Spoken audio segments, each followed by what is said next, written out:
I'm going to turn it over to the Chief to provide an update and some of the details based on the limited amount of information that we have thus far this morning, and then I will provide some comments myself. Chief. My name is Brian O'Hara, B-R-I-A-N, O''H-A-R-A. I am the Minneapolis Police Chief. At approximately 9:03 a.m. this morning, Minneapolis Police received a report of a shooting involving federal law enforcement in the area of East 26th Street and Nicollet Avenue on the south side of the city. Officers arrived and found an adult male with multiple gunshot wounds when they arrived. Life-saving aid was being rendered, and he was transported by ambulance to Hennepin County Medical Center, where he was later pronounced deceased. Based on the information that we have, which is very limited, this is a 37-year-old white male who is a Minneapolis resident, and we believe he is an American citizen. We have not been told any official reports of what has led up to the shooting, but we have seen the video that is circulating on social media. Our demand today is for those federal agencies that are operating in our city to do so with the same discipline, humanity, and integrity that effective law enforcement in this country demands. We urge everyone to remain peaceful. We recognize that there is a lot of anger and a lot of questions around what has happened, but we need people to remain peaceful. In the area, we have an unlawful assembly at this time. Minneapolis police have given multiple warnings for the crowd to disperse. We are asking for people to avoid the area and to leave if you are there. We have requested mutual aid from the Minnesota State Patrol and from all our local and county regional partners. We ask everyone to remain calm and to please do not destroy our own city.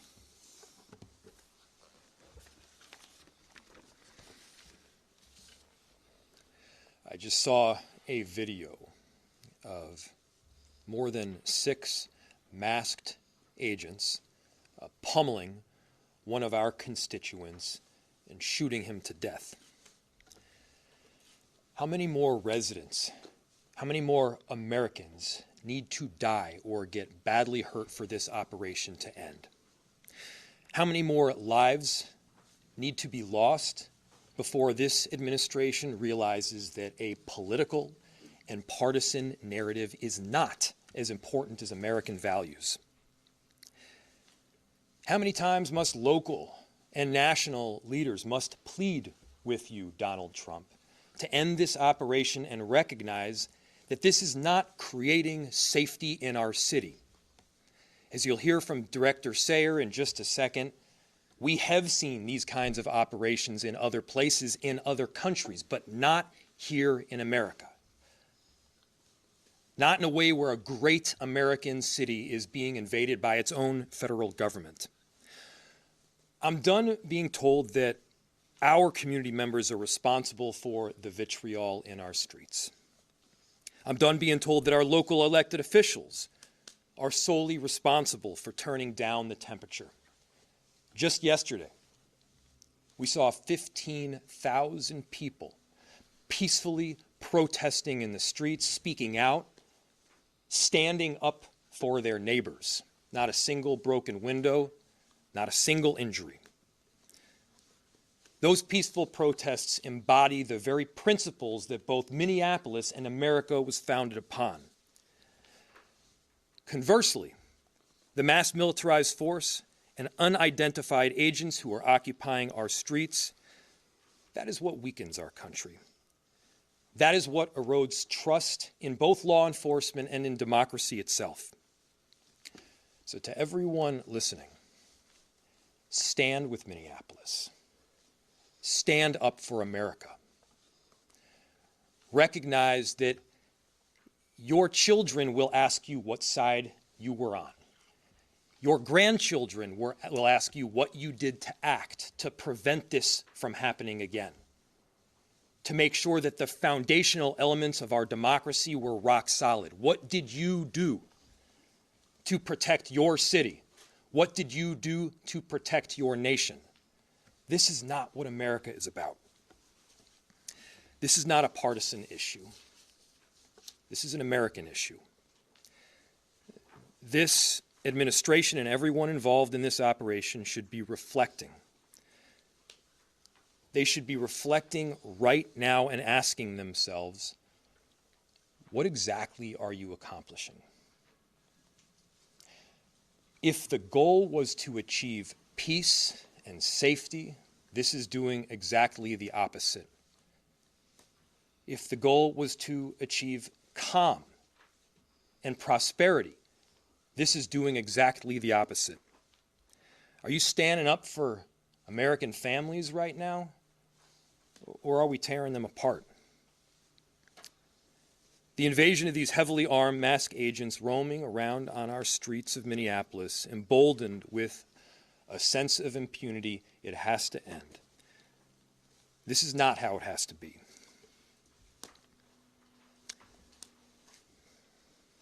So, to President Trump, this is a moment to act like a leader. Put Minneapolis, put America first in this moment. Let's achieve peace. Let's end this operation, and I'm telling you, our city will come back. Safety will be restored. We're asking for you to take action now to remove these federal agents. Director Sayer.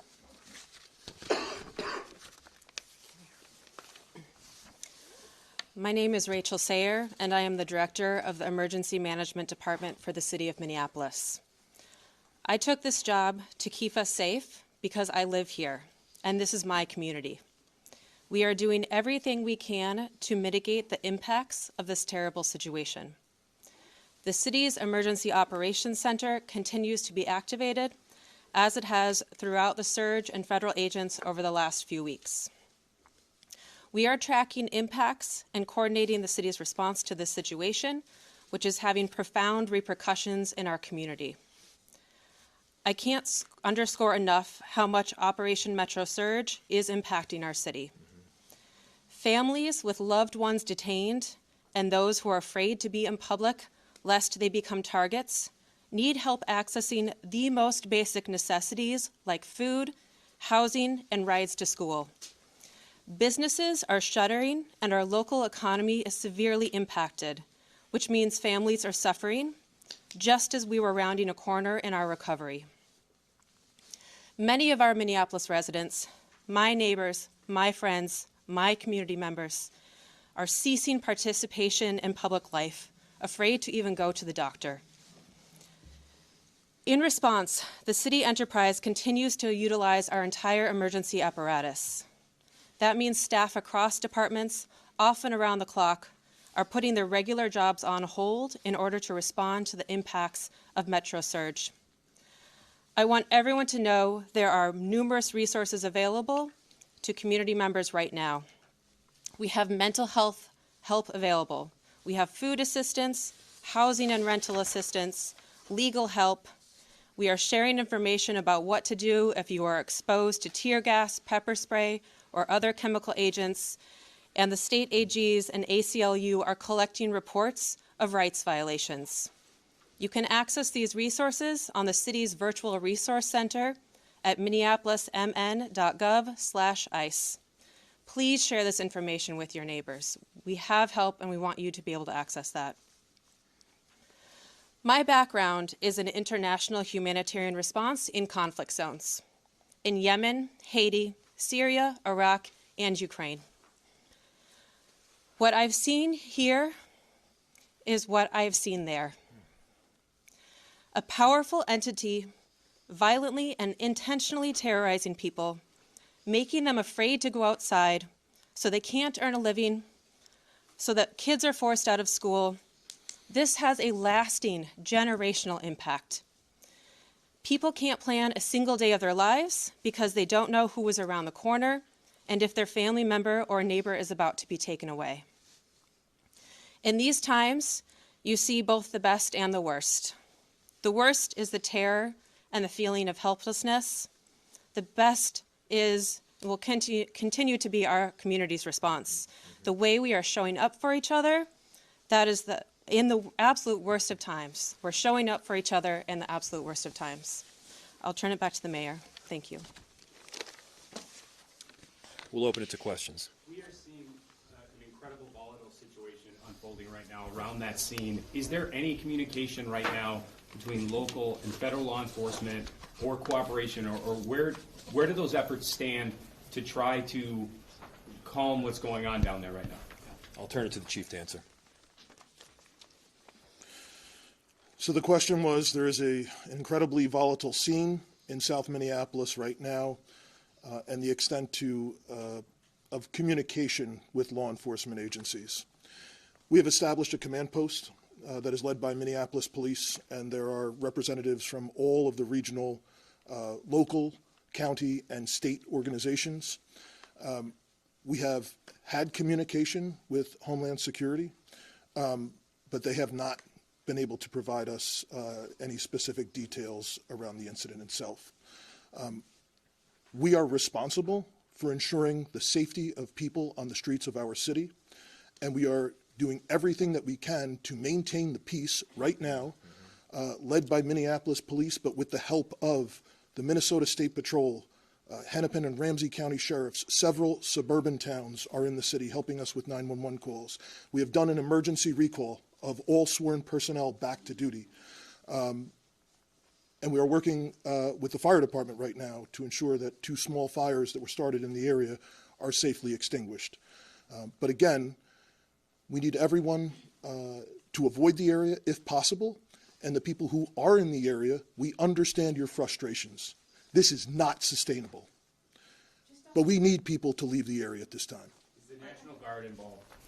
We have communicated with the National Guard. They have been on standby for several days, and we have ensured the National Guard, as well as all of the local law enforcement partners, are aware of the situation. Chief and Mayor, if I can ask you, this is a statement from Tricia McLaughlin, spokesperson for DHS.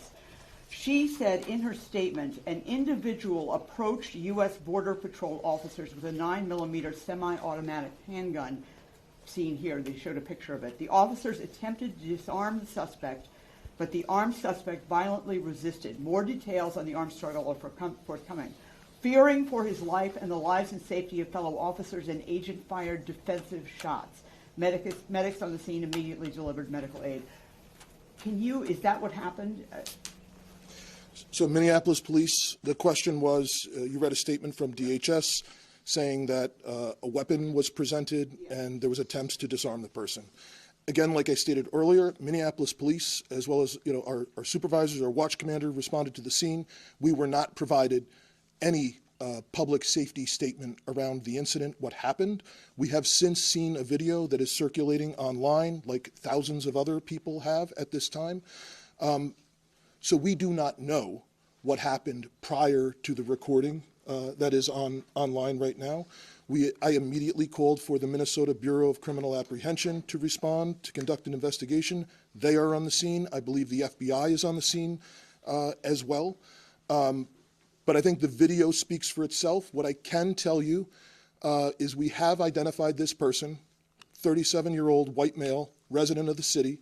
The only interaction that we are aware of with law enforcement has been for traffic tickets, and we believe he is a lawful gun owner with a permit to carry.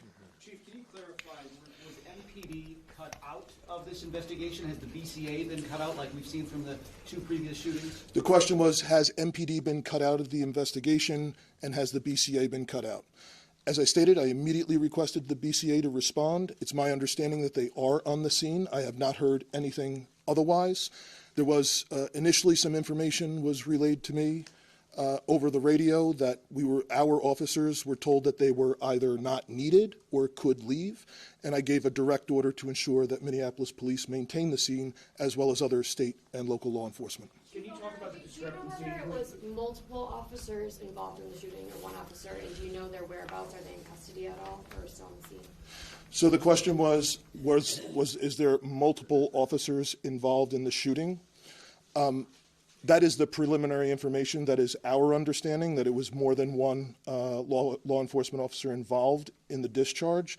And again, There is public video that shows several law enforcement officers in a scuffle with someone. Can you talk about the discrepancy? Initial reports said that the victim here was 51 years old. The information that you have, where's that from? So the question was, the initial reports said the victim was 51.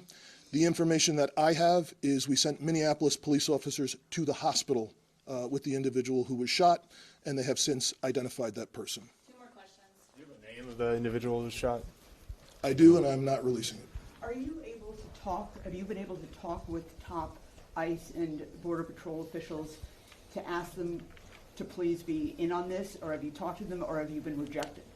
The question was, have we talked with federal law enforcement to be in on this? We have had conversations with Homeland Security Investigations this morning. We are told they do not have any information to share at this time, but we will attempt to maintain those communications going forward. Last question. Do you believe that they have no information to share at this time? The question was, do I believe that they have no information to share at this time? I don't know if the individual that we were in contact with would or not. This is a Saturday morning. And just like it was for us, it was a scramble to do an emergency recall and to get people to the scene.